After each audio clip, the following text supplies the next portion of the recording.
വിശുദ്ധ പൗലോസ് ശ്ലീഹ റോമാക്കാർക്ക് എഴുതിയ ലേഖനം 4-ാം അധ്യായം 13 വരെയുള്ള വാക്യങ്ങൾ. ലോകത്തിന്റെ അവകാശിയാകും എന്ന വാഗ്ദാനം അബ്രാഹത്തിനോ അവന്റെ സന്തതിക്കോ ലഭിച്ചത് നിയമത്തിലൂടെയല്ല, വിശ്വാസത്തിന്റെ നീതിയിലൂടെയാണ്. അതിനാൽ വാഗ്ദാനം നൽകപ്പെട്ടത് വിശ്വാസത്തിന്റെ അടിസ്ഥാനത്തിലാണ്. അതൊരു ദാനമായിരിക്കുന്നതിനും അങ്ങനെ അബ്രാഹത്തിന്റെ എല്ലാ സന്തതിക്കും നിയമം ലഭിച്ച സന്തതിക്കും മാത്രമല്ല, അബ്രാഹത്തിന്റെ വിശ്വാസത്തിൽ പങ്കുചേരുന്ന സന്തതികൾക്കും ലഭിക്കുമെന്ന് ഉറപ്പുണ്ടായിരിക്കുന്നതിനും വേണ്ടിയാണ്. അവൻ നമ്മളെല്ലാവരുടെയും പിതാവാണ്. ഞാൻ നിന്നെ അനേകം ജനതകളുടെ പിതാവാക്കിയിരിക്കുന്നു എന്ന് എഴുതിയിരിക്കുന്നുവല്ലോ.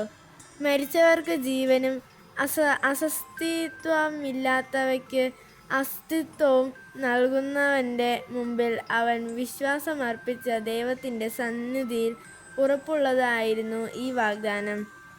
നിന്റെ സന്തതി ഇപ്രകാരമായിരിക്കും എന്നു പറയപ്പെട്ടിരിക്കുന്നതനുസരിച്ച് താൻ അനേകം ജനതകളുടെ പിതാവാകുമെന്ന് പ്രതീക്ഷയ്ക്ക് സാധ്യത ഇല്ലാതിരുന്നിട്ടും പ്രതീക്ഷയോടെ അവൻ വിശ്വസിച്ചു. അതുകൊണ്ടാണ് അവന്റെ വിശ്വാസം അവന് നീതിയായി പരിഗണിക്കപ്പെട്ടത്. നമ്മുടെ കർത്താവായ മിശിഹായ്ക്ക് സ്തുതി. വിശുദ്ധ മത്തായി അറിയിച്ച സുവിശേഷം 1-ാം അധ്യായം 16 മുതലുള്ള വാക്യങ്ങൾ. യാക്കോബ് മറിയത്തിന്റെ ഭർത്താവായ ജോസഫിന്റെ പിതാവായിരുന്നു. അവളിൽ നിന്ന് ക്രിസ്തു എന്ന് വിളിക്കപ്പെടുന്ന യേശു ജനിച്ചു. യേശു ക്രിസ്തുവിന്റെ ജനനം ഇപ്രകാരമായിരുന്നു.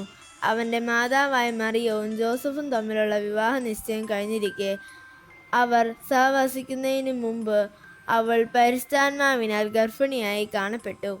അവളുടെ ഭർത്താവായ ജോസഫ് നീതിമാനാകയാലും അവളെ അപമാനിതയാക്കാൻ ഇഷ്ടപ്പെടാകയാലും അവളെ രഹസ്യമായി ഉപേക്ഷിക്കാൻ തീരുമാനിച്ചു. അവൻ ഇതേക്കുറിച്ച് ആലോചിച്ചുകൊണ്ടിരിക്കെ കർത്താവിന്റെ ദൂതൻ സ്വപ്നത്തിൽ പ്രത്യക്ഷപ്പെട്ട് അവനോട് പറഞ്ഞു, ദാവീദിന്റെ പുത്രനായ ജോസഫ്, മറിയത്തെ ഭാര്യയെ സ്വീകരിക്കാൻ ശങ്കിക്കേണ്ട. അവൾ ഗർഭം ധരിച്ചിരിക്കുന്നത് പരിശുദ്ധാത്മാവിൽ നിന്നാണ്. അവൾ ഒരു പുത്രനെ പ്രസവിക്കും. നീ അവന് യേശു എന്ന് പേരിടണം.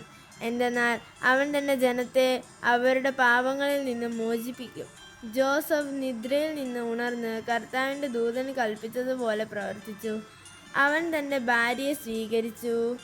നമ്മുടെ കർത്താവായ മിശിഹായ്ക്ക് സ്തുതി.